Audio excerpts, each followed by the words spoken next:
आज का टॉपिक है अपना जो क्लास ट्वेल्थ और इलेवंथ के लिए बहुत ही इंपॉर्टेंट है। क्लास इलेवंथ और ट्वेल्थ में जो आपकी पोइम होती है, पोइम का मतलब होता है कविता। तो जो आपकी पोइम होती है, अब जो हर पोइम है वो किसी ना किसी पोइट ने लिखी है। पोइम को लिखा है पोइट ने। तो आपको सबसे पहले तो पोएम का नाम याद होना चाहिए, पोइट का नाम याद होना चाहिए। ये क्यों? क्योंकि आपके एग्जाम में पूछा जाता है reference context and explanation of the stanza. First of all तो अपन समझते हैं, देखो पोएम का मतलब होता है कविता। अब पोएम के अंदर होते हैं आपके स्टेंजा। स्टेंजा को हिंदी में बोलते हैं अपन पद। स्टेंजा 4 लाइनों में होता है। स्टेंजा होता है आपका 4 लाइनों में, 4 लाइन्स में। तो स्टेंजा को हिंदी में बोलते हैं अपन पद। ये होता है आपकी 4 लाइनों में। तो अब एग्जाम में दे देगा आपको एक स्टेंजा, उसमें से पूछेगा कि right the explanation of this stanza. अब उसमें आपको रेफरेंस लिखना होगा, कॉन्टेक्स्ट भी लिखना होगा। तो कैसे लिखेंगे आज की क्लास में अपन देखने वाले हैं। अब वो लिखने के लिए सबसे पहले आपको याद करना पड़ेगा कि उस पोएम का नाम क्या है। अपनी बुक में जितनी भी पोएम है उसका नाम याद रखना है। फिर वो पोएम किस पोएट ने लिखी है उसका भी नाम याद रखना है। फिर उसके बाद में आप उसे आसानी से बना पाओगे। स्टेंजा का मतलब देखा अपन ने पद। स्टेंजा होता है 4 लाइन का। आपको एग्जाम में पेपर में दे देगा स्टेंजा। फिर उसको आपका रेफरेंस कॉन्टेक्स्ट एंड एक्सप्लेनेशन लिखना होगा। अब फर्स्ट ऑफ ऑल तो अपन को लिखना पड़ता है रेफरेंस। रेफरेंस का मतलब होता है संदर्भ। फर्स्ट ऑफ ऑल लिखना होगा आपको रेफरेंस। रेफरेंस का मतलब होता है संदर्भ। रेफरेंस का मतलब हो गया संदर्भ। इसे बोलते हैं अपन हिंदी में संदर्भ।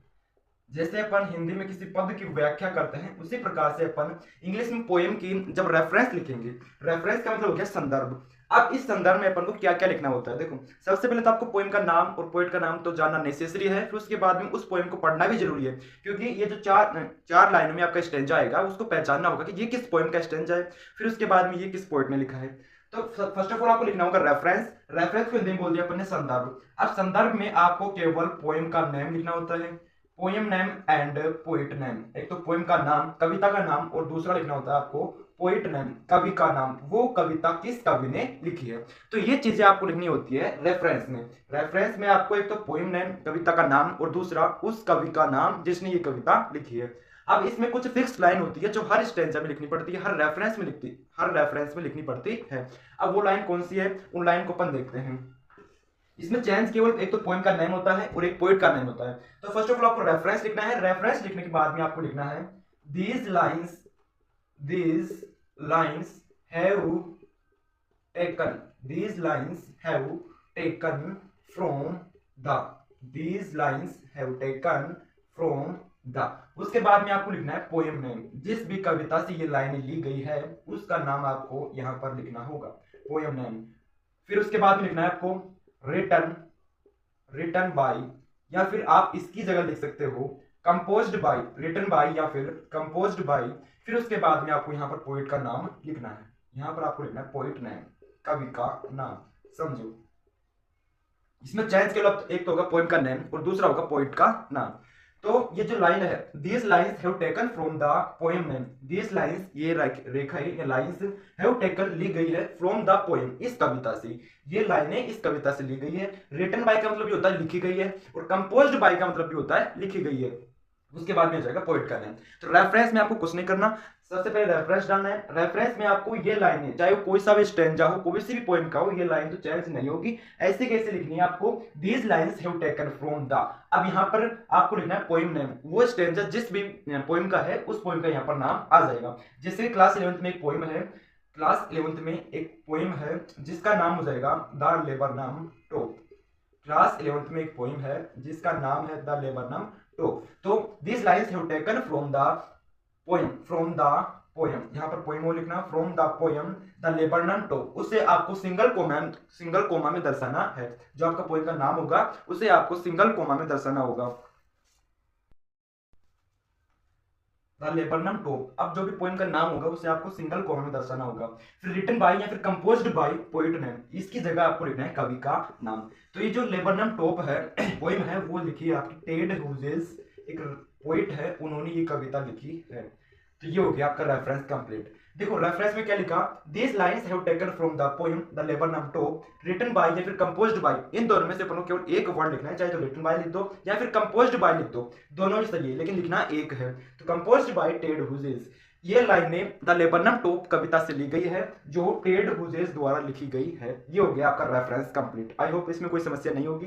केवल एक तो पोएम का नाम और एक पोएट का नाम, ये दोनों ही चेंज होगा, बाकी लाइनें सेम रहेगी। These lines have taken from the poem, फिर पोएम का नाम आएगा, रिटन बाय, कंपोज्ड बाय, फिर पोएट का नाम आएगा। उसके बाद में नेक्स्ट लिखेंगे अपन कॉन्टेक्स्ट। फर्स्ट तो लिख लिया अपन ने रेफरेंस, अब दूसरा लिखेंगे अपन कॉन्टेक्स्ट। कॉन्टेक्स्ट को हिंदी में बोलते हैं अपन प्रसंग। अब इस कॉन्टेक्स्ट में अपन को क्या लिखना पड़ता है, देखो कॉन्टेक्स्ट में अपन को the main theme of the poem of the stanza, जो मेन थीम होती है, मुख्य विषय वस्तु होती है उस स्टैंजा की, वो अपन को कॉन्टेक्स्ट में लिखनी होती है। और इसमें भी एक लाइन सेम है कि इन दीज लाइन्स, इसमें एक लाइन ही सेम है, in these lines the poet tells, या सेज भी बोल सकते हो, टेल्स भी बोल सकते हो, लेकिन बोलना एक है। In this lines the poet tells, tells की जगह आप सेज भी कह सकते हो, द पोएट टेल्स सेज। अब ये जो लिखना होगा आपको वो ओनली फॉर वन लाइन में लिखना होगा। अब ये यहाँ पर क्या लिखना होगा वो बताते हैं। इस कॉन्टेक्स्ट में आपको लिखना होगा एक लाइन तो ऐसे कैसे, in this lines the poet tells, इन लाइनों में कवि बताता है या फिर कवि कहता है। उसके बाद में आपको एक लाइन छोड़नी नहीं है। यहाँ पर क्या करना है आपको, जो भी उस स्टेंजा में एक मुख्य विषय वस्तु है, मेन थीम है, वो आपको लिखनी है एक लाइन में। अगर एक से ज्यादा लाइन में लिखते हो तो वो फिर एक्सप्लेनेशन में आ जाएगा। कॉन्टेक्स्ट में आपको केवल एक लाइन में जो उस स्टेंजा की मेन थीम है वो लिखनी है। जैसे कि उस स्टेंजा में किसके बारे में बताया जा रहा है, किसी की खुशी के बारे में, उदासीनता के बारे में, या फिर वो किसको प्रकट करता है, किसके बारे में कहता है, तो वो जो भी एक लाइन में जो भी उस स्टेंजा की मेन थीम है उसको अपन को एक लाइन में लिख देना है। कॉन्टेक्स्ट कंप्लीट, कॉन्टेक्स्ट लिखना है। उसके बाद कॉन्टेक्स्ट में अपन को एक लाइन सेम लिखनी है, in this lines the poet tells says. उसके बाद में आपको उस स्टेंजा में जो मेन थीम है, मेन थीम, मेन का मतलब हो गया मुख्य, और थीम का मतलब होता है विषय वस्तु, तो उस कविता में जो मेन थीम है उस स्टेंजा में उसको आपको यहाँ पर राइट करना है। फिर लास्ट पार्ट है अपना एक्सप्लेनेशन। एक्सप्लेनेशन का मतलब होता है व्याख्या। एक्सप्लेनेशन, एक्सप्लेनेशन का मतलब होता है व्याख्या। अब इस व्याख्या में आपको क्या करना पड़ता है, एक्सप्लेनेशन मतलब हो गया व्याख्या। व्याख्या में आपको उस स्टैंजा की पूरी व्याख्या करनी होती है। स्टैंजा होता है 4 या 5 लाइन का, तो अब उसको अपन को 8 या 9 लाइनों में उसकी व्याख्या करनी होती है, उसे पैराग्राफ के रूप में लिखना होता है। जैसे कि अपन इंग्लिश को पढ़कर उसकी हिंदी बोलते हैं, तो जो हिंदी बोलते हैं फिर उसको इंग्लिश में ट्रांसलेट करके आपको एक्सप्लेनेशन में लिखना होता है। तो ये हो गया आपका रेफरेंस, कॉन्टेक्स्ट एंड एक्सप्लेनेशन, जो आपके एग्जाम में 3 या 4 नंबर के पूछे जाते हैं।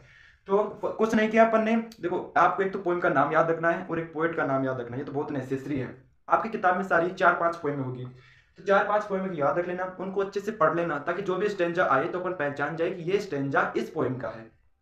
उसके बाद में फर्स्ट ऑफ ऑल आपको लिखना है रेफरेंस। रेफरेंस सबसे पहले लिखना है। रेफरेंस का मतलब होता है संदर्भ। इसमें अपन लिखेंगे these lines have taken from the poem, यहां तक तो सेम रहेगी आपकी, these lines have taken from the poem. उसके बाद में यहां पर लिखना होगा आपको जो भी वो स्टेंजा है वो किस कविता से लिया गया है, तो उस कविता का नाम यहाँ पर आ जाएगा।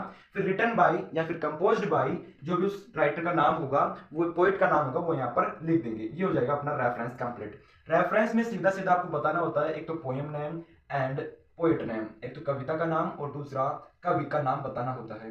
फिर उसके बाद में रेफरेंस के बाद में आपको लिखना है कॉन्टेक्स्ट। कॉन्टेक्स्ट का मतलब हो गया संदर्भ, सॉरी प्रसंग। अब प्रसंग में अपन क्या लिखना होता है, एक लाइन तो सेम रहेगी, in this lines the poet tells या फिर सेज। अब उसके बाद में जो एक लाइन है उसमें आपको लिखनी है मैन थीम। मैन थीम मतलब मुख्य विषय वस्तु जो उस स्टैंजा में बताया जा रहा है।